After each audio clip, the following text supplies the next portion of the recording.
soleil d'abord. Le nord,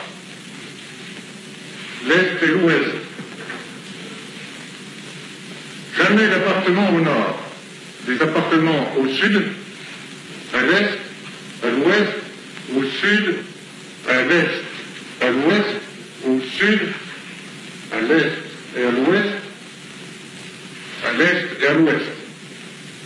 Puis le problème apporté à la solution de l'automobile, séparation absolue du piéton et de l'automobile. Voici les portes des maisons. Elles sont distantes de 200 mètres l'une de l'autre. Puis voici les autostrades pour les voitures automobiles à grande vitesse. Elles sont indépendantes de la situation des maisons. Puis des terrains de sport, un stade, une piscine, des terrains de tennis, de basketball. Puis les chemins des piétons. Les piétons ont des chemins rapides qui passent à travers au-dessous des maisons, des chemins de promenade, puis des parcs plantés autour des chemins, autour des stades, autour des terrains de tennis et de football, et ainsi la ville se couvre de verdure. C'est une ville verte construite à 12% de surface bâtie et à 88% de parcs.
J'ai été émoustillé la première fois à la Chartreuse d'Ema, en Toscane, où j'ai vu organiser magnifiquement, mais pour le silence, là, pour la méditation, les problèmes de l'individu le plus total et de la collectivité la plus harmonieuse. J'ai toujours senti qu'il y avait un binôme dans lequel s'inscrivait la possibilité d'une harmonie. Et j'ai cherché, dès mes débuts, à faire des villes qui comprisent précisément la solution à ce binôme, la réponse à ce binôme, permettant alors de plus l'intervention des conditions de nature. Tout ça, c'est infiniment de symphonie qu'il faut jouer, c'est pas facile, c'est compliqué, mais les techniques modernes permettent d'y répondre parfaitement.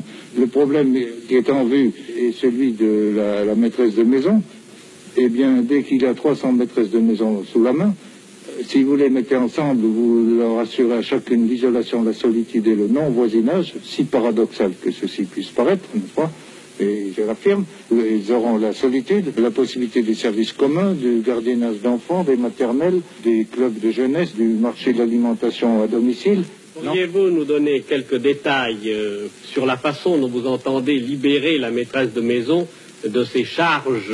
Si vous faites une unité d'habitation sous forme de 350 maisonnettes disposées dans des jardins, vous n'arriverez pas à réaliser la synthèse et le synchronisme des opérations quotidiennes qui se font à l'intérieur d'une journée solaire de 24 heures. Mais si vous groupez les 350 maisons les unes sur les autres d'une certaine manière savante et bien ordonnée, vous arrivez à briser toutes les distances, à économiser les distances, à les supprimer et à permettre la réalisation des fonctions qui s'opèrent et qui doivent s'opérer heure après heure, minute après minute, et qui constituent ce qu'on appelle la vie domestique.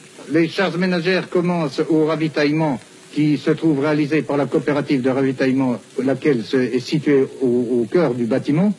Ensuite, et c'est là que l'unité d'habitation groupée permet d'avoir le soleil, l'orientation absolument optime pour chaque logis, pour chaque endroit du logis, puis ensuite d'avoir l'espace, ce qui est une des choses que tous vont rechercher au bout des kilomètres des banlieues, et la verdure, phénomène également mis à disposition au pied même, autour même de la maison grâce au groupement.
Je place un homme sur son plancher.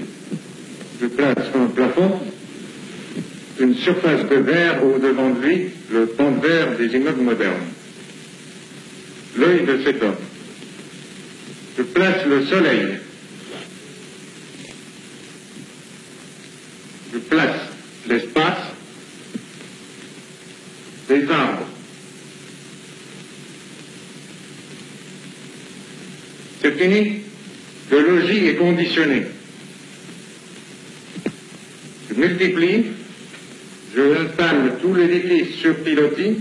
Les pilotis permettent dorénavant aux habitants de la ville de passer sous les maisons, aux rues et aux autostrades d'y passer également.